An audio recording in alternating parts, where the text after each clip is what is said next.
નમો અરિહંતાણં નમો સિદ્ધાણં નમો આયર્યાણં નમો ઉજ્જયાણં નમો લોયે સૌસાહુનં અસપંચનમોકારો સર્વપાવપનાશનો મંગલાણં ચ સૌવર્તે પરમં મંગલમ અજ્ઞાનતિમિરંધાનાં જ્ઞાનાંજનશલાકયા ચક્ષુન્મીલિतं येन તસ્મૈ શ્રીગુરવે નમઃ મુખાદિવ્યાકુક્ષિરત્નં શબ્દજિતવર્યાત્મજં શ્રીરાજચन्द्रयहुं વन्दે તત્વલોચનદાયકં પ્રભુતત્વલોચનદાયકં.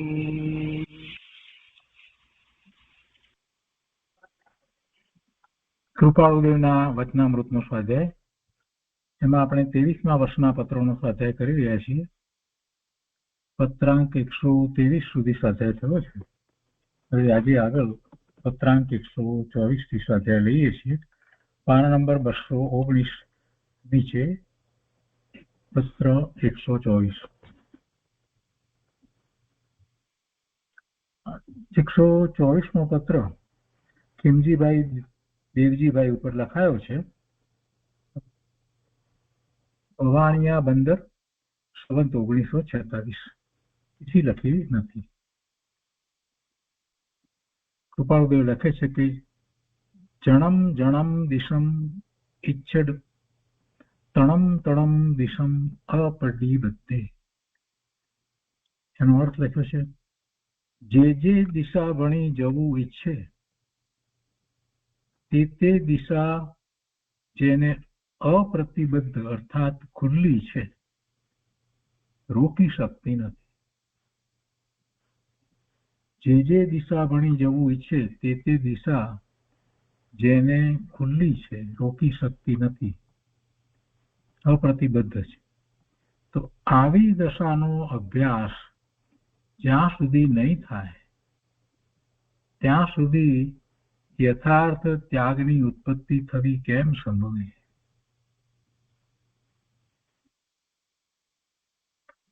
જેવો પુરુષાર્થ કરવા ઈચ્છે એવો પુરુષાર્થ કરવા માટે જીવ સમર્થ છે. જે દિશામાં એને જવું હોય એ દિશામાં, એટલે કે શુદ્ધ સ્વરૂપના માર્ગે જવું હોય કે 12મા પર વિભાવ ભાવે થવું હોય, એ એમ કરવા માટે સક્ષમ છે. જે દિશા વણી જવું ઈચ્છે તે દિશા જેને અપ્રતિબદ્ધ અર્થાત ખુલ્લી છે, રોકી શકતી નથી. તો આવી દશાનો અભ્યાસ થવો એનો અર્થ એ કે પોતે પોતાનો પુરુષાર્થ કરી શકે છે, પોતે ધર્મના માર્ગે જઈ શકે છે, એ દિશામાં જઈ શકે છે એવો નિર્ણય થવો. એવો નિર્ણય થઈ અને પછી એવો અભ્યાસ થવો. સાચી દિશા કઈ છે? ધર્મમાં સાચી દિશા તો પોતાના સ્વરૂપની દિશા છે. પોતાના સ્વરૂપ તરફ આગળ વધે, સ્વભાવ ભાવે થાય, એ દિશા છે. અને એ દિશામાં એ જઈ શકે છે એવો શાસ્ત્ર દ્વારા નિર્ણય થાય અને પછી એવો અભ્યાસ થાય કે એ દિશા તરફ એ વળે. અને એમ જયારે થાય છે તો પછી એને સ્વરૂપનું મહાત્મા સમજાયું છે, એવી રુચિ થઈ છે. એટલે પછી 12મા બીજા બધા પદાર્થોમાં ઉદાસીનતાનો ભાવ સહજ રીતે ઉત્પન્ન થાય છે અને એટલે યથાર્થ ત્યાગ થાય છે. એટલે કહે છે કે આવી દશાનો અભ્યાસ જ્યાં સુધી નહીં થાય ત્યાં સુધી યથાર્થ ત્યાગની ઉત્પત્તિ થવી કેમ સંભવે? એટલે નહીં થાય. સાચી દિશામાં એ જઈ શકે છે, સાચી દિશા શું છે, અને એનો એ અભ્યાસ કરીને એ તરફ જો વળે છે તો પછી જગતના પદાર્થો પ્રત્યે ઉદાસીનતાનો ભાવ, વૈરાગ્ય ભાવ અને યથાર્થ ત્યાગ થશે જ. આગળ કહે છે કે પૌદ્ગલિક રચનાએ આત્માને સ્તંભિત કરવો ઉચિત નથી. ત્યાગની વાત કરી. યથાર્થ ત્યાગ એટલે વસ્તુ પોતાની નથી અને એને સંયોગે કરીને વસ્તુઓ પોતાની સમીપમાં આવી છે એને પોતાની માની લીધી છે. જે વસ્તુ એની પોતાની નથી પણ સંયોગે કરી અને એની સમીપમાં છે એને બધી વસ્તુને એને પોતાની માની લીધી છે. આ શરીરને પણ આ જીવે પોતાનું માની લીધું છે, એ પોતાનું નથી. એનો ત્યાગ એટલે શું? એનો ત્યાગ એટલે મારું નથી, હું તો ભગવાન આત્મા છું, એવો ભાવ જ્યારે વર્તે છે અનુભૂતિ થયા પછીથી મહાપુરુષોને 7મા 6ઠા ગુંફતાને મુનિરાજને તો એવી જ અદભુત દશા હોય છે. શરીરથી એ જુદા પડી જાય છે, શરીરથી જુદા પડી જાય છે. શરીર પોતાનું એવી વાત હવે વિકલ્પમાં આવતી જ નથી. આ શરીરનું ધ્યાન રાખીએ, આ શરીરને આમ રાખીએ, એવા કોઈ વિકલ્પો એમને ઉઠતા જ નથી. અને એ સર્વશ્રેષ્ઠ ત્યાગ છે. શરીરનું લક્ષ છૂટી જવું એના જેવો બીજો કોઈ શ્રેષ્ઠ ત્યાગ નથી. પરંતુ એટલે સુધી ન પહોંચાયું હોય તો પણ જીવને અનેક પ્રકારે પરિગ્રહ છે. બાહ્યમાય પરિગ્રહ છે અને અંતરંગે પરિગ્રહ છે. એ બધા પરિગ્રહ એને છોડવા, એનો ત્યાગ કરવો જોઈએ. અને એવા અંતરંગ અને બાહ્ય પરિગ્રહનો ત્યાગ ક્યારે સંભવે છે? તો કે જ્યારે એને સાચી દિશા પ્રાપ્ત થઈ છે અને એવી સાચી દિશામાં પોતે જવા માટે સક્ષમ છે, સમર્થ છે, અને એ વાત ભગવાનના જ્ઞાનમાં આવી છે. એટલે એવો નિર્ણય કરી અને એ દિશા તરફ વળી જાય છે. અને એ દિશા તરફ વળે છે તો જ સાચા અર્થમાં ત્યાગ થાય છે. પણ આવી દશાનો અભ્યાસ વારંવાર કરવો જોઈએ કે કઈ દશા આત્મા તરફ વળેલી પોતાની દિશા છે અને એ દિશામાં પોતે આગળ વધ્યો છે. એવી દશા, સ્વરૂપની દિશા જેણે પકડી છે, એ તરફ જે ઢળ્યો છે, વળ્યો છે અને એની જ રુચિ થઈ છે, એવી દશા, પોતાની એવી દશાનો અભ્યાસ વારંવાર કરવો પડે. અને એવો અભ્યાસ જ્યાં સુધી નહીં થાય ત્યાં સુધી યથાર્થ ત્યાગની ઉત્પત્તિ થવી કેમ સંભવે? એટલે કે ન જ સંભવે. અને એમાં એક કારણ જે છે એ છે કે પૌદ્ગલિક રચનાએ આત્માને સ્તંભિત કરી દીધો છે. મોટા ભાગના જીવોને માટે એમ જ છે. આ પૂતગળની નવી નવી રચનાઓ, પૂતગળ પરમાણુના સ્કંદની જુદી જુદી રચનાઓ જે છે એમાં જ જીવ રોકાઈ રહે છે. એને જાણવામાં અને એને ભોગવવામાં અને એ નવી નવી રચનાઓને પ્રાપ્ત કરવામાં અને એમાં જ જીવન પૂરું કરે છે. વાસ્તવમાં એ એનું જીવન નથી અને એ કાંઈ એને પોતાની ઈચ્છા પ્રમાણે બધું પ્રાપ્ત થાય એમ પણ નથી. પણ સંયોગે કરીને પૂર્વના કર્મના ઉદયને કારણે એવી કેટલીક રચનાઓ, એટલે કે આ બધી કાર, કોમ્પ્યુટર, આ બધું જે છે એ પ્રાપ્ત થયું હોય તો એમાં જીવે રોકાઈ જવાની જરૂર નથી. એનું નથી ને એમાંથી એને કાંઈ લાભ થતો નથી. સ્વરૂપની દ્રષ્ટિ કરવી જોઈએ. જગતના બધા પદાર્થો જે દ્રષ્ટિગોચર થાય છે એ બધું જે દ્રષ્ટિગોચર થાય છે, ઇન્દ્રિય જ્ઞાનનો વિષય છે, એ તો પૂતગળજનિક છે. અને એ પૂતગળજનિક છે એટલે કે એના સ્કંદ છે તો એમાંથી પરમાણુઓ ખરે છે, એની અવસ્થાઓ બદલાય છે અને એ ખરેખર સુખનું કારણ નથી. આ વાતનો વિચાર કરી અને આ બધી પૌદ્ગલિક રચનાઓ જેમાં એ રોકાઈ રહે છે તો એ રોકાઈ રહેવું એને ઉચિત નથી એમ બરાબર સમજી અને સ્વરૂપ તરફ લક્ષ્ય કરવું. પૌદ્ગલિક રચનાએ આત્માને સ્તંભિત કરવો, ત્યાં જ રોકાઈ રહેવું આત્માને માટે ઉચિત નથી. મુમુક્ષુને માટે જરાય ઉચિત નથી. બહુ સરસ માર્ગદર્શન આપ્યું છે. 3 લીટીની અંદર તો ઘણી બધી વાત કરી દીધી. આમ ઉપર મૂળ જે ગાથા છે એ ભગવતી સૂત્રની ગાથા છે.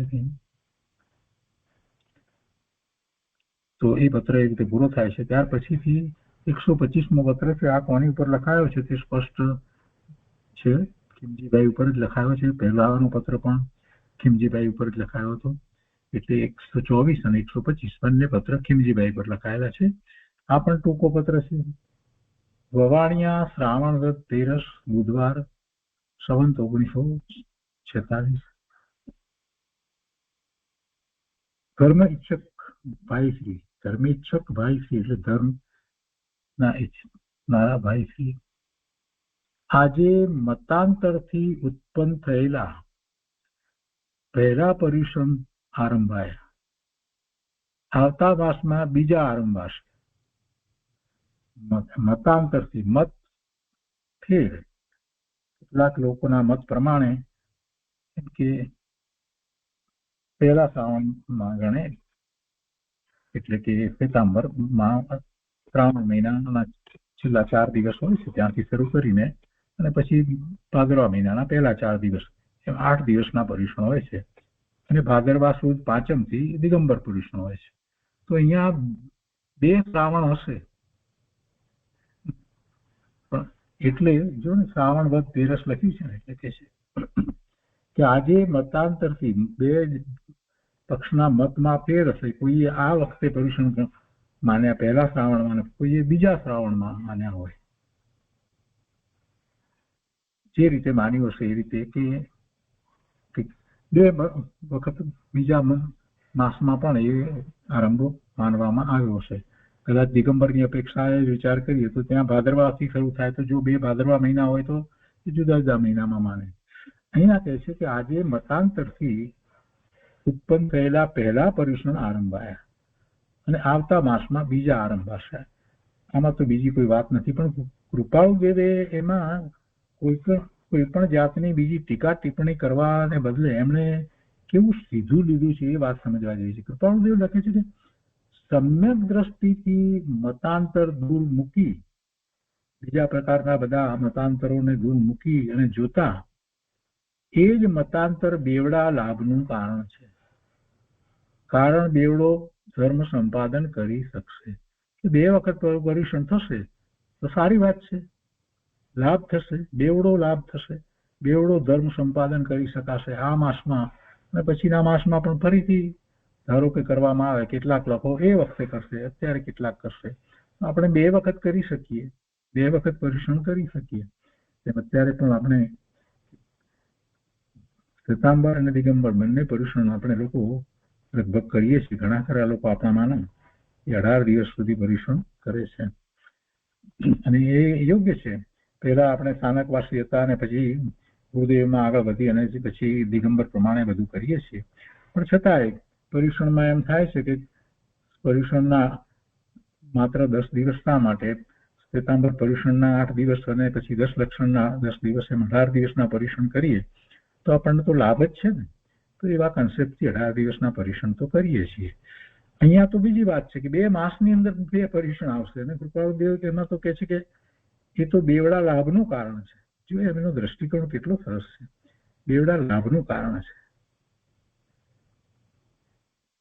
આગળ લખે છે કે ચિત્ત ગુફાને યોગ્ય થઈ ગયું છે,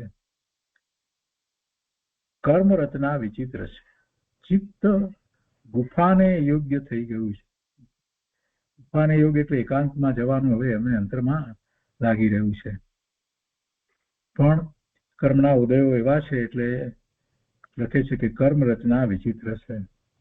ચિત્ત તો હવે એમ ઈચ્છે છે એકાંતમાં જઈએ, પરંતુ કર્મના ઉદયો એવા છે કે એમાં જઈ શકે એમ નથી. એ રાજચંદના યથાયોગ્ય. એ પછી 126મો પત્ર છે.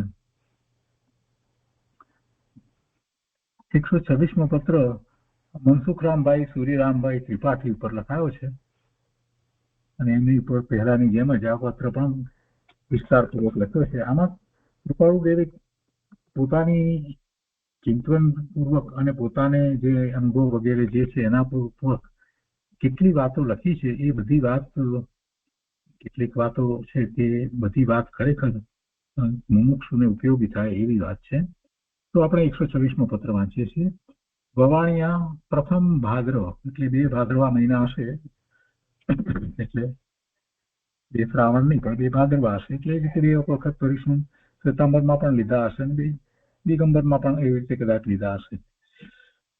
તો અહીંયા કહે છે કે પ્રથમ ભાદ્રવ શુભ ત્રીજ સોમવાર સંવત 1946. કૃપાળુદેવ લખે છે, આપના દર્શનનો લાભ લીધા લગભગ 1 માસ ઉપર કંઈ વખત થયું. 1 માસ કરતા વધારે વખત થઈ ગયો. મુંબઈ મૂક્યા 1 પખવાડિયું થયું. મુંબઈથી કૃપાળુદેવ વવાણી આવ્યા ને 15 દિવસ જેટલો સમય વીતી ગયો. મુંબઈનો 1 વર્ષનો નિવાસ ઉપાધિ ગ્રાહ્ય રહ્યો. સમાધિ રૂપે એક આપનો સમાગમ, તેનો જેવો જોઈએ તેવો લાભ પ્રાપ્ત ન થયો. મુંબઈનો નિવાસ ઉપાધિ ગ્રાહ્ય રહ્યો. અને પછી લખે છે કે સમાધિ રૂપે એક આપનો સમાગમ, એ સત સમાગમ હશે એટલે કે છે કે પણ એનો જેવો જોઈએ તેવો લાભ પ્રાપ્ત ન થયો. આગળ લખે છે કે જ્ઞાનીઓએ કલ્પેલો ખરેખરો આ કળીકાળ જ છે. જ્ઞાનીઓએ કલ્પેલો ખરેખર આ કળીકાળ જ છે, એટલે કે આના વિશે જે કંઈ કહેવામાં આવ્યું છે એ પ્રમાણે જ આ કાળ છે, પંચમ કાળ છે ભરત ક્ષેત્રના વિશે, એ કળીકાળ જ છે. જન સમુદાયની વૃત્તિઓ વિષય કસાય આદિથી વિષમતાને પામી છે. મોટા ભાગના લોકો, જન સમુદાયની વાત છે, એમની વૃત્તિઓ 5 ઇન્દ્રિયના વિષયો, અને જ્યારે ઇન્દ્રિયોના વિષયોમાં રસ હોય, એની રુચિ હોય, એમાં સુખની બુદ્ધિ હોય, તો સ્વાભાવિક છે કે એને પ્રાપ્ત કરવાનો પ્રયત્ન પણ કરે, અને એ ન પ્રાપ્ત થાય તો દુઃખી પણ થાય, અને એમાં જે અડચણરૂપ થતું હોય એના પ્રત્યે દ્વેષ પણ થાય. એટલે રાગ અને દ્વેષ જેને નિમિત્તે એવા ઇન્દ્રિયોના વિષયો પ્રાપ્ત થયા હોય એમના પ્રત્યે રાગ થાય, અને જેના નિમિત્તે એમાં અવરોધ આવ્યા હોય એના પ્રત્યે દ્વેષ થાય. એટલે એમ રાગ અને દ્વેષ, ક્રોધ, માન, માયા, લોભ એવા કષાયો, એ કષાયો તો જીવને જ્યાં સુધી 12મા ઇન્દ્રિયના વિષયોમાં સુખની બુદ્ધિ છે, ઇષ્ટ બુદ્ધિ છે, ત્યાં સુધી થવાના જ છે. વિષય કષાય આદિક બધું સાથે લીધું છે. વિષય કષાય આદિકથી વિષમતાને પામી છે. શું વિષમતાને પામી છે? જન સમુદાયની વૃત્તિઓ, મોટા ભાગના જીવોની વૃત્તિઓ ઇન્દ્રિયના વિષયો અને એને અનુસરીને પછી થતા પોતાને રાગ દ્વેષના પરિણામ, આ બધી વિષમતા છે. અને બધાની, મોટા ભાગના લોકોની વૃત્તિ એ વિષમતાને પામી છે. એવી વિષમતા જ જોવા મળે છે એમ એમનું કહેવું છે. વળી આગળ પણ લખે છે કે એનું બળવત્તરપણું પ્રત્યક્ષ છે, દેખાય છે, પ્રત્યક્ષ એ જ દેખાઈ રહ્યું છે. જીવો એને માટે જ દોડી રહ્યા છે વિષયોની પ્રાપ્તિ માટે, અને રાગ દ્વેષના ભાવે થઈ રહ્યા છે. તો એનું બળવત્તરપણું પ્રત્યક્ષ છે. રાજસી વૃત્તિનું અનુકરણ તેમને પ્રિય થયું છે.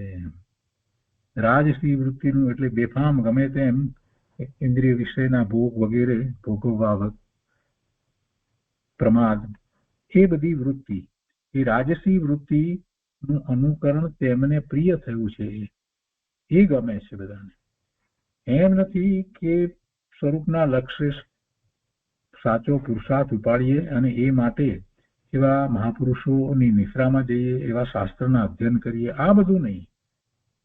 એને બદલે રાજસી વૃત્તિ એવા કેટલાય લોકો હોય છે, તો એને બીજા લોકો પણ અનુસરે છે કે પછી ખાઈએ પીએ, લહેર કરીએ, બેફામ જીવન જીવીએ, ગમે તેમ જઈએ આવીએ, ગમે તેવા હાસ્ય ઠઠ્ઠા મસ્કરી બધું કરવામાં આવે, આ બધું આ રાજસી વૃત્તિ. અને એમાં જેને પૈસાની અનુકૂળતા વધારે હોય એ પછી પાછું વાળીને જોતા નથી. કેટલાક એવા ભોગમાં પણ પડી જાય છે કે જેમાં એકલું પાપ જ હોય, નશીલા પદાર્થો આ તે બધામાં પડી જાય છે. તો એ વૃત્તિનું અનુકરણ લોકોને પ્રિય થતું જાય છે. પહેલા તો જવલ્લે જ કોઈક જ એવા જીવો હતા, બાકી તો બધા સાદું સરળ જીવન જીવતા હતા. પૈસા હોય તો પણ એ જ રીતે ધાર્મિક જીવન જીવતા હતા. ભગવાનના વખતની અંદર તો એ જ સૌથી વધારે હતું. કોઈક જ જીવ એવો હોય આવી વૃત્તિ વાળો, જેને જરાય ધર્મની વૃત્તિ ન હોય અને એ પાપમય ભોગનું જીવન જીવતો હોય. પણ એ જીવન જે જીવી રહ્યા હતા એને અનુસરવા વાળા હવે તો ઘણા થઈ ગયા, બધાને એ જ ગમે છે. એમ કે છે રાજસી વૃત્તિનું અનુકરણ જન સમુદાયને હવે પ્રિય લાગવા માંડી છે. મોટા ભાગના લોકોને એમ જ ગમે છે. કરીએ ફરીએ ખાઈએ પીએ મોજ મસ્તી કરીએ, પછી ક્યાં કેટલું પાપ થાય છે એનો વિચાર ન કરે, ગમે તેવા પદાર્થોનું સેવન કરવું આ બધું. અને એમાં પછી પોતાના ભાવ કેવા થાય, પોતાના પરિણામ કેવા થાય એનો કોઈ વિચાર નથી. કૃપાળુદેવે બહુ સરસ વાત લખી છે. રાજસી વૃત્તિનું અનુકરણ તેમને પ્રિય થયું છે. જન સમુદાયને આવું થયું છે. તાત્પર્ય વિવેકીઓની અને અથા યોગ્ય ઉપશમ પાત્રની છાયા પણ મળતી નથી. આનું તાત્પર્ય એ છે કે એમને કોઈ વિવેક છે જ નહીં, કેમ કે વિવેકીઓ તથા એમને છાયા પણ મળતી નથી, એમની નિશ્રા મળતી નથી, એમનો સંગ મળતો નથી. અથવા તો બીજા એવા યથાયોગ ઉપશમ પાત્ર જેમનું જીવન એવું સરળ છે અને એમને ઉપશમ ભાવ રહ્યા કરે છે, જગત પ્રત્યે એવો વૈરાગ્યનો ભાવ છે, પોતે એનાથી વિરક્ત થયા હોય એવો ઉપશમ ભાવ જેમને છે, સ્વરૂપની જેને સ્વરૂપનું જેને લક્ષ રહ્યા કરે છે, તો એવાનો સંગ પણ મળતો નથી, છાયા પણ મળતી નથી, એટલે એનો સંગ પ્રાપ્ત થતો નથી. તો એવા વિષમ કાળમાં જન્મેલો આ દેહધારી આત્મા અનાદિકાળના પરિભ્રમણના થાકથી, અનાદિકાળના ભવના ભ્રમણ પરિભ્રમણના થાકથી વિશ્રાંતિ લેવા આવતા અવિશ્રાંતિ પામી સપડાયો છે. એને જયારે આ મનુષ્ય ભાવ મળ્યો છે તો અનંતકાળથી રખડપટ્ટી કરતો હતો, અનેક પ્રકારના ભવો એને કર્યા, તિરીંજમાં ગયો, નારકીમાં ગયો, બધે ગયો, અને હવે અત્યારે આવો મનુષ્યનો ભાવ મળ્યો છે ત્યારે એમાં એને એ બધું છોડી અને આત્માનું લક્ષ કરવાનું હતું, જ્યાં શાંતિ છે, જ્યાં વિશ્રાંતિ છે, જ્યાં આનંદ છે, જ્યાં સુખ છે. તો એવી વિશ્રાંતિ લેવા આવતા અવિશ્રાંતિ પામી સપડાયો છે. એટલે પોતાને માટે થોડીક વાત લખી છે કે એમને તો આ ભાવમાં તો એવી વિશ્રાંતિ જોઈતી હતી, પણ છતાં અવિશ્રાંતિ પામી, એટલે કે પોતાને વ્યસ્ત રહેવું પડે છે, એટલે એ અપેક્ષાથી એમને માટે પોતાને માટે પણ કદાચ આ વાત છે, સપડાયો છે. માનસિક ચિંતા ક્યાંય કહી શકાતી નથી. હવે પોતાની વાત કરી છે. માનસિક ચિંતા ક્યાંય કહી શકાતી નથી. કહેવાના પાત્રોની પણ ખામી છે. એવા પાત્રો નથી. યોગ્ય પાત્ર વિના પોતાની વાત બધાને કહેવાની તો હોય નહીં.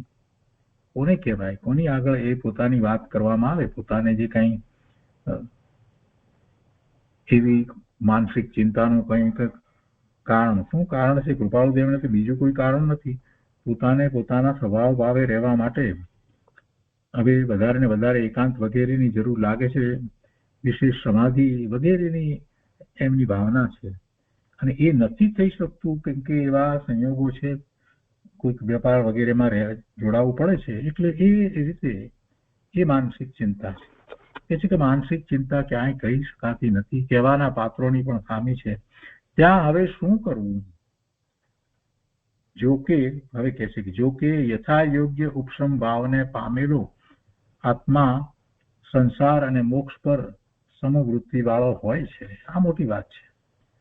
આ બધું હોય બહારમાં ગમે તે હોય, તે છતાં પણ જેને આત્માનું દર્શન થયું છે, અનુભૂતિ થઈ છે, એની વાત કરતા કહે છે કે જોકે યથા યોગ્ય ઉપશમ ભાવને પામેલો આત્મા સંસાર અને મોક્ષ પર સમવૃત્તિ વાળો હોય છે. અનુભૂતિ થયા પછીથી આવી જ પર્યાય થાય, આવી જ પર્યાય કેમ નથી થતી, એવા વિકલ્પો હોતા નથી. મને ક્યારે મોક્ષ થાય એવા કોઈ વિકલ્પ સમ્યક દ્રષ્ટિને થતા નથી. ક્રમબદ્ધ પર્યાયનો નિર્ણય એને સહજ છે. પરિણામો જે થવા યોગ્ય છે તે થાય છે. જે પરિણામો થાય છે એનો એક જ્ઞાતા દ્રષ્ટા રહે છે. એટલે હવે એવા પરિણામ તો થતા નથી કે જેથી અનંત ભોગ કરવા પડે.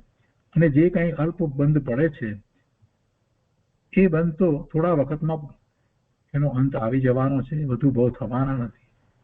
સમ્યક દર્શન જેને થયું છે એને પછી આમ જ પર્યાય થાય, મને ક્યારે મોક્ષ થાય એવા વિકલ્પો ઉઠતા નથી. એને તો આત્માની અનુભૂતિ સિવાય બીજી કોઈ વાતમાં રસ નથી.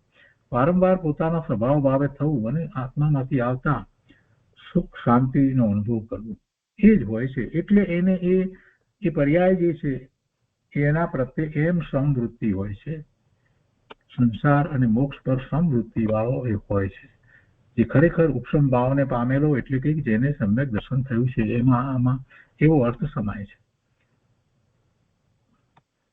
કહે છે કે એટલે અપ્રતિબદ્ધપણે વિચરી શકે છે. કોઈ પ્રતિબદ્ધતા એને લાગુ પડતી નથી. અપ્રતિબદ્ધપણે વિચરી શકે છે. પણ આ આત્માને તો હજુ તે દશા પ્રાપ્ત થઈ નથી. હજી એવી દશા પોતાને એટલી બધી એવી દશા પ્રાપ્ત થઈ નથી. કેટલીક પ્રતિબદ્ધતા એમને પણ છે, કેમ કે ગૃહસ્થાશ્રમમાં છે ને એટલે. અને એવી દશા કે છે કે પણ આ આત્માને તો હજુ તે દશા પ્રાપ્ત થઈ નથી. તેનો અભ્યાસ છે, અનુભૂતિ થઈ છે ને એટલે અભ્યાસ છે એવી દશાનો. કાંઈક અંશે કાંઈક અનુભૂતિ કાંઈક છે. જાતિસ્મરણ જ્ઞાન તો બહુ નાની ઉંમરથી છે. એટલે કહે છે કે તેનો અભ્યાસ છે. ત્યાં તેને પડખે આ પ્રવૃત્તિ શા માટે ઊભી હશે? જ્યારે અમને એવો અભ્યાસ છે, અમે એમાં રુચિ કરીને રહ્યા છીએ, એ વખતે આ બીજી બધી પ્રવૃત્તિઓ શા માટે ઊભી હશે? શા માટે આવી બીજી નકામી પ્રવૃત્તિઓ ઊભી થાય છે? વેપાર વગેરેની. આગળ લખે છે કે જેની નિરુપાયતા છે તેની સહનશીલતા સુખદાયક છે. હવે એમાં કઈ થઈ શકે એમ નથી. વેપારમાં એમને આખવું પડે, પલોટાવવું પડે એવું હતું. એવા સંયોગો આવ્યા હતા તો જવું પડ્યું વગેરે. તો હવે એમાં કોઈ બીજો ઉપાય નથી તો શું કરવાનું? કઈ નહીં, કે એવા પરિણામ થવાના છે જે પ્રમાણે એ તો એવા થયા, પણ એ પરિણામ મારાથી જુદા છે એ વાત એમને સતત વર્તે છે. એટલે કે છે કે જેની નિરુપાયતા છે, જેની નિરુપાયતા છે તેની સહનશીલતા સુખદાયક છે. એને સહન કરી લઈએ છીએ. સંયોગો નથી ગમતા તો પણ સહન કરી લઈએ છીએ અને એ જ સુખદાયક લાગે છે. કેમ કે સમજપૂર્વક છે ને એટલે એમાં દ્વેષ ભાવ નથી થતો, ક્રોધનો ભાવ નથી થતો કે આજે મારે આમ કરવું હતું ને આ ક્યાં પેલા આવી ગયા એમ કરીને અંદરમાં ખૂબ આમ ઉદ્વેગ થઈ જાય કે એવું કંઈક થઈ જાય, એવું કંઈ નથી થતું. ઠીક છે, એમ તો એમ અમે તો ભગવાન આત્મા છીએ એમ એને સહન કરે છે. જો સહનશીલતા, જ્ઞાની ધર્મીની સહનશીલતા અને અજ્ઞાનીની સહનશીલતામાં ઘણો મોટો ફેર છે. જે પ્રસંગો બને છે, જે સંયોગો આવે છે એ એક ક્ષણ માટે એને એમ થાય કે આમ પછી તરત જ એ પોતે પોતાની જાતને સંભાળી લે છે. અરે અમે તો ભગવાન આત્મા, અમારે શું છે? એવા સંયોગ હશે તો એવા સંયોગ, એનું કોઈકનું આવવું થવાનું છે તો એ આવવું થયું, કોઈકનો મેળાપ એવો થવાનો છે તો થયું.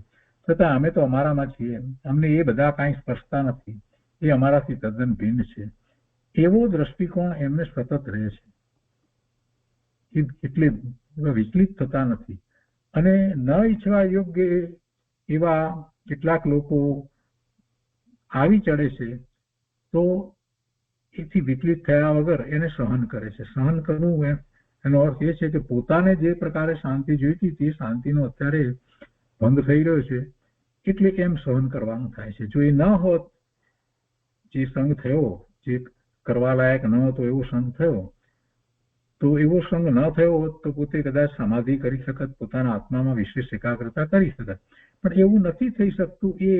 એને એ સહન કરે છે. ને સહન કરે છે તો દ્વેષ ભાવ નથી કરતા. એના પ્રત્યે જ્ઞાની એવો દ્વેષ નથી કરતા કે આ ક્યાંથી આવવાનું, જાય તો સારું, આમ તેમને અંદરમાં એના પ્રત્યે એવું કઈ નથી હોતું. ઠીક છે, એના કારણે છે, અમારે શું છે, અમે તો ભગવાન આત્મા છીએ, બસ આવો એક ભાવ એમ સહનશીલતા છે. જયારે અજ્ઞાનીને સહનશીલતા કેવી હોય? એ તો આ બધું અમારે સહન કરવું પડે છે. અંદરમાં એટલો બધો એને ઉદ્વેગ છે, એને અંદરમાં એટલો બધો કકળાટ ચાલી રહ્યો છે મનની અંદર કે આ ખૂબ અંદરમાંથી લાલ પીળો થઈ જાય છે, બહાર બોલી ન શકતો હોય છતાં પણ સમસમીને રહી જાય છે. સહન કરે છે ત્યારે એ સમસમીને રહી જાય છે, અને એમાં તો એને કેટલાય કર્મ બંધાય છે. એટલે સહનશીલતાને સમજવા જેવી છે. જ્ઞાન સહિત સહનશીલતા હોય એ સિવાય કાંઈ પણ સહન કરવું, એમાં અંદરમાં જે એના ભાવ ચાલી રહ્યા છે એ પ્રમાણે એને બંધ પડ્યા વિના રહેતા નથી, બંધ પડે જ છે. જેની નિરૂપાયતા છે તેની સહનશીલતા સુખદાયક છે. કૃપાળુદેવની આ તો વાત છે. આમ એ સહન કરે છે. બીજું જે સંયોગો નથી ગમતા એવા સંયોગોને સહન કરે છે, તો સહન કરી લેવા, બસ એવો ભાવ છે. એટલે સુખદાયક, એમ સુખદાયક છે, નહીતર દુઃખદાયક. અને એમ જ પ્રવર્તન છે. પરંતુ જીવન પૂર્ણ થતા પહેલા યથા યોગ્યપણે નીચેની દશા આવવી જોઈએ. જો એમની ભાવના કેવી છે, આ જીવન પૂર્ણ થતા પહેલા યથા યોગ્યપણે નીચેની દશા આવવી જોઈએ. ભલે અત્યારે આ રીતે છે, જેવી રીતે જોઈએ એ રીતે થઈ શકતું નથી. નિરૂપાયતા છે, સહન કરીએ છીએ, બધી વાત બરાબર છે, પણ પાછું સાથે ને સાથે પોતાના અંતરમાં શું છે, તો કે પહેલી વાત, મન વચન અને કાયાથી આત્માનો મુક્ત ભાવ. મન વચન અને કાયાથી આત્માનો મુક્ત ભાવ, આ પહેલી વાત છે. આ દશા આવવી જોઈએ, એમ કે છે ને, નીચેની દશા આવવી જોઈએ. મન વચન અને કાયાથી આત્મા પોતે ભિન્ન છે, એનાથી આત્મા પોતે મુક્ત છે. મનને કારણે, વાણીને કારણે કે કાયાને કારણે આત્મા કોઈ રીતે વિચલિત થતો નથી, એનાથી એ મુક્ત છે. મન, વાણી કે કાયા એ આત્માને કોઈ રીતે ચલાવી શકતા નથી, વિચલિત કરી શકતા નથી. આત્મા એનાથી તદ્દન મુક્ત પોતાને અનુભવે છે. આ મન, વાણી અને કાયા એનાથી જુદો હું ભગવાન આત્મા છું, અને એમ જે અનુભવે છે એને જ પછી મનોગુપ્તિ, વચનગુપ્તિ અને કાયગુપ્તિ હોય છે. એ પછી બીજું છે મનનું ઉદાસીનપણે પ્રવર્તન. મનનું ઉદાસીનપણે પ્રવર્તન. કેમ કે મન જે છે એ એવું છે, મોટા ભાગે બધાને મન છે એ જ વૃત્તિઓ, જુદી જુદી વૃત્તિઓમાં જવાનું કારણ થાય છે. કેમ કે મનમાં કેટલીક સ્મૃતિ પડી છે, જે કાંઈ જોયું છે, જાણ્યું છે, વાંચ્યું છે, એ સાંભળ્યું છે, એ બધાની કેટલી બધી સ્મૃતિ પડી છે. એટલે ચંચળ મન એમાંની કેટલી વસ્તુ સાથે જોડાઈ જાય છે, અને જોડાઈ જાય છે એટલે શું થાય છે, એ પોતાના આત્માને ભૂલી જાય છે. એનો ઉપયોગ પછી એની સાથે રહે છે. જ્યાં જે વિકલ્પ આવે છે, વિચાર આવે છે, જે સ્મૃતિમાં પડ્યું છે એના સંબંધી આગળ ચાલ્યો જાય છે, તો ઉપયોગ ત્યાં ને ત્યાં બહારમાં જ રહે છે. તો એવા મન તરફ ઉદાસીનતા, કાંઈ વિચારવું નથી, કાંઈ વિકલ્પ કરવા નથી, જે કંઈ સ્મૃતિમાં છે એને ફરી ફરીને યાદ કરવું, વાગળવું નથી, પરંતુ સ્વ તરફ વળવું છે. કેમ કે જ્યાં સુધી જ્ઞાન દર્શનનો ઉપયોગ મન સાથે જોડાયેલો રહે છે, ત્યાં સુધી કોઈ શાંતિ હોતી જ નથી. કદાચ શુભભાવ હોય તો પણ શાંતિ નથી. એટલે મન તરફથી ઉપયોગને સ્વ તરફ વાળવો છે. એ હંમેશા ઈચ્છે છે કે બસ હવે મનના વિકલ્પો શાંત થાઓ, મારે તમારી સાથે કાંઈ કરવું નથી. એમ મન પ્રત્યેનું ઉદાસી પ્રવર્તન, એવું મન પ્રત્યેનું ઉદાસી પ્રવર્તન. અરે ધર્મની વાત, દ્રવ્યસૂત્રનો અભ્યાસ કર્યો છે, અનેક નય દ્વારા વસ્તુ સ્વરૂપને સમજ્યો છે, તો એને પણ આચાર્ય ભગવાને સમયસારમાં એમ કહી દીધું, અમૃતચંદ્રાચાર્ય ભગવાને એમ કહી દીધું કે હવે એ નયની લક્ષ્મીને પણ સમાવી દઈ અને તારા જ્ઞાન દર્શનના ઉપયોગને તું સ્વ તરફ વાળી દે, સ્વરૂપ તરફ વાળી દે. કેમ કે એ બધું જે છે, જે કંઈ દ્રવ્યસૂત્રનો અભ્યાસ થયો છે ને એના સંબંધીના વિકલ્પો જે છે, તો એ વિકલ્પોમાં રહે, અને એમાં આ નયનું કથન આ છે, આ નયથી આ જ વસ્તુ આમ થાય, તેમ થાય, તો ત્યાં સુધી સ્વરૂપ તરફ વળી શકતો નથી. એટલે એવું મન પણ એને જોઈતું નથી, એવું મન પણ એને ન હોય તો જ એ સ્વ તરફ વળે. એટલે એમ અહીંયા મનની ઉદાસીનતાની વાત કૃપાળુદેવે લીધી છે. મનનું ઉદાસીનપણે પ્રવર્તન, બહુ સરસ વાત મૂકી દીધી છે. શાસ્ત્રનો જેને અભ્યાસ હોય એને ખ્યાલ આવે કે આ તો અમૃતચંદ્રાચાર્ય ભગવાને જે કહ્યું છે 144ની ગાથાની અંદર કર્તા કર્મ અધિકારમાં છેલ્લે જે વાત કરી છે એ વાત અહીંયા તો એમાંથી તો આપણને પ્રાપ્ત થાય છે. નયોની લક્ષ્મીને પણ તું સમાવી દઈ અને તારા મતિશ્રુત જ્ઞાનને સ્વ તરફ વાળી દે, એ વાત ત્યાં કહી છે. એ કેવી રીતે બને? મન તરફથી પણ એ પાછો વળતો નહીં. ઇન્દ્રિય તરફથી તો લક્ષ પાછું વાળવાની વાત બધા કરે છે, પણ મન તરફથી પણ લક્ષને સ્વરૂપ તરફ વાળવું. એના પછી ત્રીજી વાત લીધી છે કે વચનનું સ્યાદવાદપણું, નિરાગ્રહપણું, આગ્રહ રહિતપણું.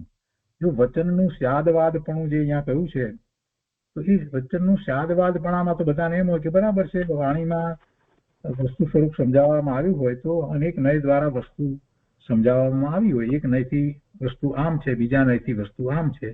દ્રવ્યાર્થિક નયથી વસ્તુનું સ્વરૂપ જે છે તે નિત્ય છે, પર્યાર્થિક નયથી વસ્તુનું સ્વરૂપ જે છે તે અનિત્ય છે. આ બધું તો બરાબર છે, એ તો અમે સ્યાદવાદ અનેકાંતને સમજીએ છીએ અને એને દર્શાવવાની જે પદ્ધતિ છે એને સ્યાદવાદ કહેવાય છે.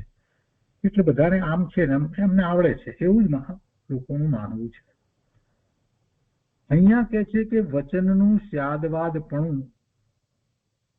એ આવવું જોઈએ. હવે એમાં વિચાર થઈ જાય એનો અર્થ શું? તો કૌંસમાં મૂક્યું છે નિરાગ્રહપણું, કોઈ પણ પ્રકારનો આગ્રહ રહે નહીં. વચનનું સ્યાદવાદપણું, અને એ સ્યાદવાદની જે વાત આજે સવારના સ્વાધ્યાયની અંદર સ્વામી કાર્તિક અનુપ્રેક્ષાના સ્વાધ્યાયની અંદર પણ એ વાત આવી અને એમાં ગુરુદેવે એ વાતને એટલી સરસ રીતે સમજાવી અને એમ કહ્યું કે આ રીતે જો વિચાર કરશે, જાણશે, આવો નિર્ણય કરશે તો એને સમ્યક દર્શન થશે, સમ્યક જ્ઞાન થશે. એવા શબ્દ એમના હતા, એને તો સમ્યક જ્ઞાન થાય. અહીંયા એ જ વાત છે. સ્યાદવાદમાંથી કેવી રીતે સમ્યક દર્શન? કૃપાળુદેવે પણ એ વાત લીધી. કેમ કે વચનને જેમ છે તેમ, વાણીને જેમ છે તેમ સમજવી અને એમાં જે રહેલો જે ભાવ જે છે એ ભાવને પોતે એવી જ રીતે સ્વીકારવો.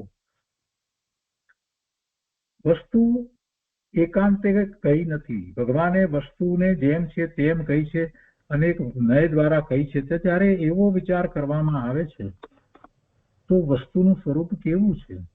એમાં કાંઈ આગ્રહ રાખવા જેવું છે કે ના આમ જ હોય એવો આગ્રહ રાખવામાં આવે એવું વસ્તુ સ્વરૂપ છે જ નહીં. જુદા જુદા નય પ્રમાણે વસ્તુ સ્વરૂપ જુદું જુદું. એક સમયમાં બે વિરોધાભાસી ધર્મો જીવને છે. નિત્યપણું પણ છે અને અનિત્યપણું પણ છે, એકપણું પણ છે અને અનેકપણું પણ છે. તો એ વસ્તુનો જ્યારે વિચાર કરવામાં આવે તો એને ખ્યાલ આવે કે આમાં હું કઈ વસ્તુનો આગ્રહ રાખું? આ તો બધું બરાબર જ છે, વ્યવસ્થિત જ છે, આમાં કઈ આગ્રહ રાખવા પણ છે જ નહીં. કોનો આગ્રહ રાખવો? કઈ વાતનો આગ્રહ રાખવો? દરેક વાતને પરમાત્માએ, દિનેશ્વર ભગવાને તો જેમ છે તેમ દર્શાવી દીધી છે અને એ જાણ્યા પછી એવું પ્રમાણ જ્ઞાન કર્યા પછી અનેક નય દ્વારા જયારે વસ્તુને જાણીએ છીએ તો આપણને પ્રમાણ જ્ઞાન થાય છે. અને એવું પ્રમાણ જ્ઞાન થયા પછીથી શેનો આગ્રહ છે? બધું છે જ અને બધું પરિણમી જ રહ્યું છે. વસ્તુ આમ જ પરિણમી રહી છે. છ દ્રવ્ય પરિણમી રહ્યા છે પોતાના કારણે. કોઈ કોઈનું કાંઈ કરતું નથી. આ વાત નો પણ એમાં સ્વીકાર થઈ જાય છે. અને એવું જ વસ્તુ સ્વરૂપ જે છે તો પછી શેને માટે શેનો આગ્રહ?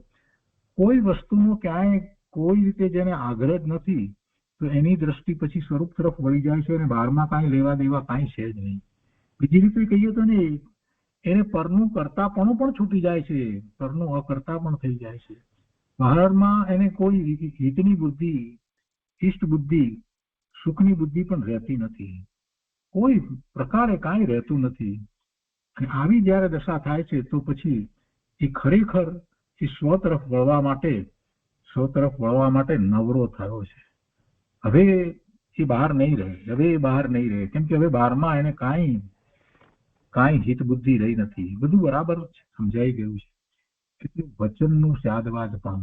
અને બીજો એક આમાં બીજો અર્થ પણ છે, કૃપાળુદેવે આ વાત લખી છે તો કે પોતે જે કાંઈ વચન બોલે, જે કાંઈ કહે તે સ્યાદવાદ પૂર્વક જ હોય. બીજી અપેક્ષા સમજી અને જે કોઈ પણ પ્રકારે ખોટો દુરાગ્રહ સેવવામાં ના આવે અને ખોટો કોઈ આગ્રહ કરી અને કોઈ વસ્તુને સમજાવતી વખતે પણ કોઈની ઉપર ઠોકી બેસાડવામાં ના આવે એવો પણ અંદરમાં ભાવ સાથે ને સાથે એમનો રહેલો છે.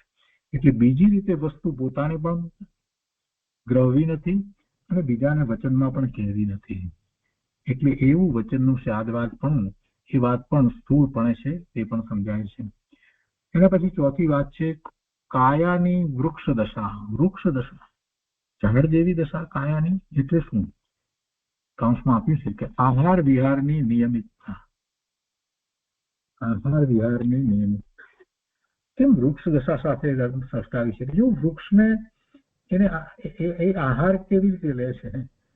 એ મૂળ વાટે જે લે છે તે જ લે છે, કે વધારે લે છે ઓછો લે છે એવું કઈ હોતું નથી. નિયમિત એક સરખું જે ચાલી રહ્યું છે ને, અને એને ક્યાં કઈ બીજું ગમે તેમ એને પ્રવર્તન કરવું થાય છે. તો એવી રીતે આ કાયા આ શરીર જે છે એને આહાર વગેરેની એટલી નિયમિતતા હોવી જોઈએ અને એ જ રીતે વિહારની પણ નિયમિતતા હોવી જોઈએ. ક્યાંય જવું આવવું આ તે બધાની બાબતમાં પણ નિયમિતતા હોવી જોઈએ. ગમે ત્યાં ગમે તેમ ચાલ્યું જાય એમ હોય નહીં. 12 વ્રત જે છે શ્રાવકના 12 વ્રત, એની અંદર તો 6ઠ્ઠા અને 7મા વ્રતની અંદર તો એ વાત કરવામાં આવી છે કે ક્યાં સુધી જીવે જવું જોઈએ, એની મર્યાદા કરવી જોઈએ, દિશાની મર્યાદા કરવી જોઈએ વગેરે પણ એમાં વાત આવે છે. તો આ 4 વાત એમણે લખી છે કે આ તો એમણે યોગ્યપણે એવી દશા તો એમને પ્રાપ્ત કરવી જ છે. અને પછી અહીંયા એક બીજી વાત લખે છે ચોથામાં, કાયાની વૃક્ષ દશા એટલે આહાર વિહારની નિયમિતતા અથવા સર્વ સંદેહની નિવૃત્તિ.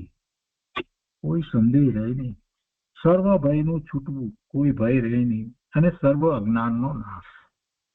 આ 3 વાત આ બધાની સાથે મેળવી દઈએ એવી વાત લીધી છે જે સમ્યક દ્રષ્ટિને હોય છે. સમ્યક દ્રષ્ટિને કોઈ શંકા હોતી નથી, સંદેહ હોતો નથી, સર્વ સંદેહની નિવૃત્તિ. અને જયારે શંકા નથી તો પછી ભય પણ રહેતો નથી, એટલે સર્વ ભયનું છૂટવું, સર્વ ભયથી રીત થઈ જાય. અને સર્વ અજ્ઞાનનો નાશ. અજ્ઞાનનો અર્થ એ થાય છે કે મિથ્યાત્વ સહિત જે કંઈ જ્ઞાન છે એ અજ્ઞાન જ છે. ભલે એ ગમે તેટલું મોટો પીએચડી થયો હોય તો પણ બધી જ વાત એની જે છે તો જ્યાં સુધી મિથ્યાત્વ સહિત જે કંઈ જ્ઞાન છે એ બધું અજ્ઞાન છે. કેમ કે ભગવાને જેમ વસ્તુનું સ્વરૂપ કહ્યું છે એવું વસ્તુનું સ્વરૂપ એને ખ્યાલમાં છે જ નહીં. એ અનુભૂતિ વગર એવું વસ્તુ સ્વરૂપ સમ્યકપણે ખ્યાલમાં આવતું નથી. માહિતી જ્ઞાન તરીકે એવું વસ્તુ સ્વરૂપ સમજાય શાસ્ત્ર દ્વારા, પરંતુ અનુભૂતિ થયા પછી એ સમ્યક કહેવાય છે. તો અહીંયા તો મિથ્યાત્વ સહિત છે એટલે જે કંઈ જ્ઞાન છે એ અજ્ઞાન જ છે. તો એ સર્વ અજ્ઞાનનો નાશ, સર્વ સંદેહની નિવૃત્તિ, સર્વ ભયનું છૂટવું અને સર્વ અજ્ઞાનનો નાશ. આગળ લખે છે કે અનેક પ્રકારે સંતોએ શાસ્ત્ર વાટે તેનો માર્ગ કહ્યો છે, સાધનો બતાવ્યા છે, યોગ આદિથી થયેલો પોતાનો અનુભવ કહ્યો છે. સંતોએ પોતે માર્ગ બતાવ્યો છે, શાસ્ત્ર વાટે પણ કહ્યું છે, લખીને પણ બતાવ્યો છે, જે પ્રત્યક્ષ એમની નિશ્રામાં હતા એમને પણ એમને એ ઉપદેશ તરીકે પણ બતાવ્યું છે, અને એ માર્ગ ચાલવા માટે એના સાધનો પણ બતાવ્યા છે. અંતરંગ સાધનની વાત કરી છે. અને યોગ આદિથી થયેલો પોતાનો અનુભવ કયો છે. એટલે યોગ એટલે આત્માના યોગ, આત્માના યોગ સાધવાથી, પોતાના આત્માની અનુભૂતિ કરવાથી જે અનુભવ થયો છે એની પણ વાત એમણે કરી છે. તથાપિ તેથી યથાયોગ્ય ઉપશમ ભાવ આવવો દુર્લભ છે. બધી વાત મહાપુરુષોએ કરી છે, બધું ઘણું આપ્યું છે આપણને, છતાં પણ યથાયોગ્ય ઉપશમ ભાવ આવવું દુર્લભ છે, કઠિન છે, અઘરો છે. કેમ કે એમણે તો જે આપ્યું જે છે એ આપણે એવું પ્રગટ કરીએ, એમના જેવું પ્રગટ કરીએ ત્યારે આપણે એ પ્રાપ્ત કર્યું એમ કેમ નહીં. એ બધું આપણે માહિતી રૂપે રાખીને બેઠા હોઈએ ત્યાં સુધી એનો લાભ નથી. તથાપિ એ બધું આપણને મળ્યું છે, ભગવાનની વાણી સાક્ષાત મળી છે, બધું જ મળ્યું છે, છતાં પણ યથાયોગ્ય ઉપશમ ભાવ કેવી રીતે આવે? તો કે એમણે જે રીતે પુરુષાર્થ કર્યો તે રીતે જ આવે, નહીતર આવતો નથી. એટલે ઘણા બધા વિદ્વાનોને, શાસ્ત્રવેત્તાઓને બધાને પણ કે એમને મનમાં એમ હોય કે અમને તો હવે વાંધો નથી, પણ એમ નથી. એમ અનુભૂતિપૂર્વકનું સમ્યક દર્શન થઈ જતું નથી. એનો પુરુષાર્થ અપૂર્વ હોય છે. એટલે કહે છે કે તથાપી તેથી યથાયોગ ઉપસંભાવ આવવો દુર્લભ છે. તે માર્ગ છે, એવો ઉપસંભાવ આવે એ માર્ગ છે. પરંતુ ઉપાદાનની બળવાન સ્થિતિ જોઈએ. એને માટે મૂળ વાત તો આ છે, ઉપાદાનની બળવાન સ્થિતિ જોઈએ. નિમિત્ત ને ઉપાદાન, નિમિત્તથી કાંઈ થતું નથી. ગુરુની વાણી, એવા સંતોની વાણી, એમને લખેલા શાસ્ત્રો, સાક્ષાત ભગવાનની વાણી, આ બધું આપણને ઉપલબ્ધ છે. પણ એ બધું જે છે એ નિમિત્ત કહેવાય. અને એ નિમિત્ત ક્યારે કહેવાય કે જ્યારે આપણે એને સમજી સ્વીકારી અને એવો પુરુષાર્થ કરીએ તો એવું કાર્ય થાય તો એ નિમિત્ત કહેવાય. કાર્ય થયા પહેલા નિમિત્તે કેવી રીતે કહેવાય? તો ઉપાદાન કોનું છે? કાર્ય કરનાર ઉપાદાન છે, અને એમાં પેલું નિમિત્ત છે. નિમિત્તનો તોટો નથી. જગતમાં નિમિત્તો મળે છે. જો પોતાનું ઉપાદાન તૈયાર હોય, પોતે પુરુષાર્થ એવો કરે તો નિમિત્તો મળી જાય છે. ક્યારેય કોઈ નિમિત્ત વિના અટક્યો છે એવું બન્યું નથી. જે કઈ જીવો અટક્યા છે, જે કઈ જીવો આ સંસારમાં ભૂલા પડ્યા છે, એ બધા પોતાના ઊંધા પુરુષાર્થને કારણે, પ્રમાદને કારણે. પરંતુ કોઈ નિમિત્ત એવા ન મળ્યા માટે રખડ્યા છે એવું તો બન્યું નથી. ઉપાદાન તૈયાર હોય અને નિમિત્ત ન મળે એવું વસ્તુનું સ્વરૂપ જ નથી. એટલે પરંતુ ઉપાદાનની બળવાન સ્થિતિ જોઈએ. ઉપાદાન કારણ પોતાનું છે. ઉપાદાનની બળવાન સ્થિતિ થવા નિરંતર સત્સંગ જોઈએ. તે નથી. નિરંતર સત્સંગ જોઈએ. સત્સંગ એટલે વ્યક્તિનો સત્સંગ, એ જ સત્સંગ નથી. આપણે પહેલા પણ વાત કરી છે, સત્સંગ ને 3 પ્રકાર લેવાનો છે. પહેલો સત્સંગ એટલે સતનો સંગ, એટલે પોતાનું શુદ્ધ સ્વરૂપ, એનો સંગ, એ સત્સંગ છે. એ પછી એવા સત્પુરુષનો સંગ છે, તે સત્સંગ છે. અને એ પછી ત્રીજો સત્સંગ એ કહેવાય કે જેમને આપણી જેવી રુચિ છે, એવા મુમુક્ષુ છે, એનો સંગ છે, એ સત્સંગ છે. એમ 3 પ્રકારે સત્સંગ કહેવાય. તો એવો સત્સંગ નિરંતર જોઈએ. પોતાના આત્માનો સંગ નિરંતર કેવી રીતે હોય એનું જ લક્ષ રહ્યા કરે. બીજી બધી વાત ગૌણ થઈ જાય તો સાચો સત્સંગ એને રહ્યા જ કરે. બસ ખાતા પીતા, ઉઠતા બેસતા, હરતા ફરતા બધી વખતે પોતાનો આત્મા, બસ એ જ વાત હોય. એને આત્માનો જ સંગ. તો એના સિવાય બીજી કોઈ વાતનો વિચાર નહીં કરે અને વારે વારે એ તરફ જ વળી જશે. એ સૌથી મોટો સત્સંગ છે. અને સાથે શાસ્ત્ર અને જીનવાણી એ બીજી વસ્તુ છે. પછી એવા મુમુક્ષુ કે એવા જીવો, બીજા મહાત્માઓ વગેરે મળે તો સારી વાત છે, ને ન મળે તો આ તો આપણને પ્રાપ્ત છે ને. પોતાનું સ્વરૂપ અને શાસ્ત્ર, એ 2 વસ્તુ તો આપણને પ્રાપ્ત છે કે નથી? શાસ્ત્રમાંથી પણ એ બધી વાત આપણને મળે છે. રુચિ હોય તો બધું સમજાય, અને ન સમજાયું હોય શાસ્ત્રમાંથી તો પણ એની રુચિ હોય તો સમજાવવા વાળા મળી જાય છે. એટલે નિમિત્તોનો તોટો નથી. ઉપાદાનની બળવાન સ્થિતિ જોઈએ, એ વાત અહીંયા તો કરે છે. ઉપાદાનની બળવાન સ્થિતિ થવા નિરંતર સત્સંગ જોઈએ, તે નથી. આગળ કહે છે કે શિશુ વયમાંથી જ એ વૃત્તિ ઉજવાથી કોઈ પ્રકારનો પરભાષા અભ્યાસ ન થઈ શક્યો. એટલે બીજી ભાષાનો અભ્યાસ એમને નહોતો થયો. એને અમુક સંપ્રદાયથી શાસ્ત્ર અભ્યાસ ન થઈ શક્યો. સંસારના બંધનથી ઈહાપોહાભાસ પણ ન થઈ ગયો. ઈહાપોહાભાસ એટલે કે કોઈને એમ કે તર્ક દ્વારા વાદ વિવાદમાં પણ પોતે જીતી લે એવી જાતની બુદ્ધિ, એવો અભ્યાસ વગેરે એવું પણ ન થઈ શક્યું. અને પછી કહે છે કે તે ન થઈ શક્યો તેને માટે કઈ બીજી વિચારણા નથી. ન થઈ શક્યું એટલે કઈ બીજી વિચારણા નથી. એથી આત્મા અધિક વિકલ્પી થાત. કૃપાળુદેવ તો એમ કે છે કે એ બધું થયું હોત તો કદાચ આત્માને વધારે વિકલ્પ આવત. અને પછી કાઉન્સમાં એમણે એમ લખ્યું છે કે સર્વને માટે વિકલ્પી પણ નહીં, પણ એક હું પોતાની અપેક્ષાએ કહું છું કે હું કંઈક બીજી ભાષાઓનો અભ્યાસ કે આ બધું યાપો અભ્યાસ કે બીજા સંપ્રદાયનો બધો અભ્યાસ થયો તો ઉલટા મને તો ઉલટા વિકલ્પ વધી જાય. એટલે મારે માટે તો નથી થયું એ સારું છે એમ કે છે. એથી આત્મા અધિક વિકલ્પી થાત. અને વિકલ્પ આદિક ક્લેશનો તો નાશ જ કરવો ઈચ્છ્યો હતો. એ તો જોઈતા જ નથી વિકલ્પોનો, તો બધો ક્લેશ છે. એટલે જે થયું તે કલ્યાણકારક જ, એ સારું જ થયું છે. આ બધું નથી થયું અભ્યાસ વગેરે તો, પણ હવે કે છે કે પણ હવે શ્રી રામને જેમ મહાનુભાવ વશિષ્ઠ ભગવાને આ જ દોષનું વિસ્મરણ કરાવ્યું હતું તેમ કોણ કરાવે છે? અર્થાત શાસ્ત્રનો ભાષા અભ્યાસ વિના પણ ઘણો પરિચય થયો છે.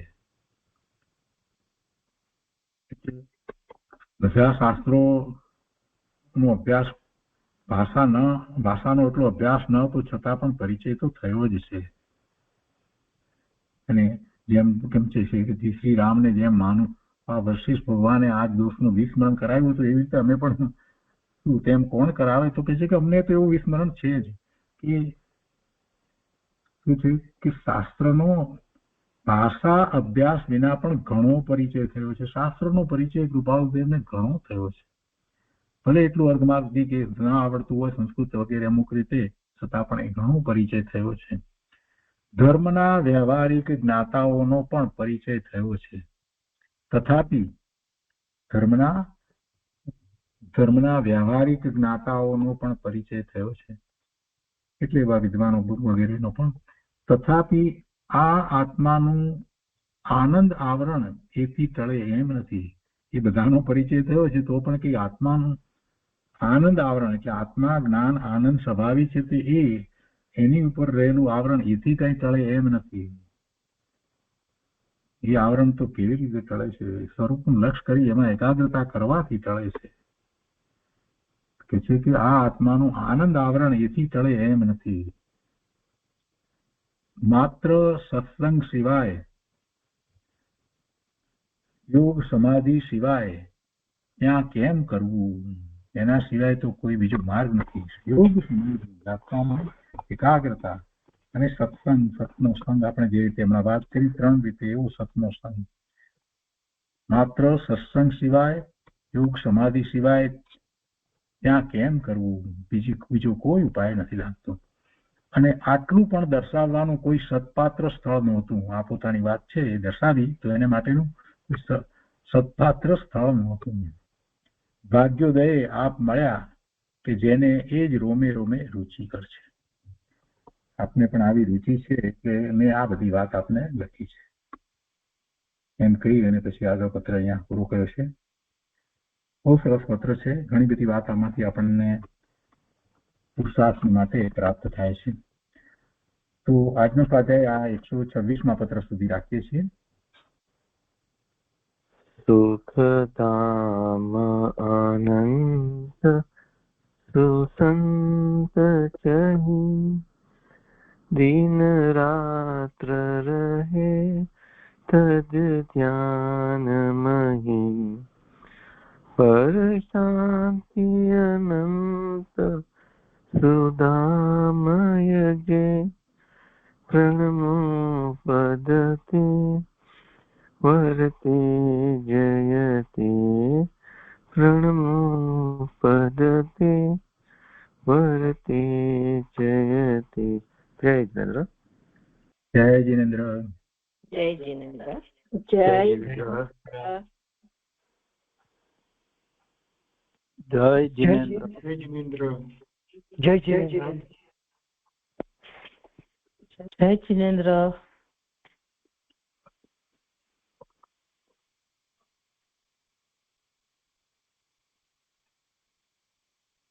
જય જીનેન્દ્ર.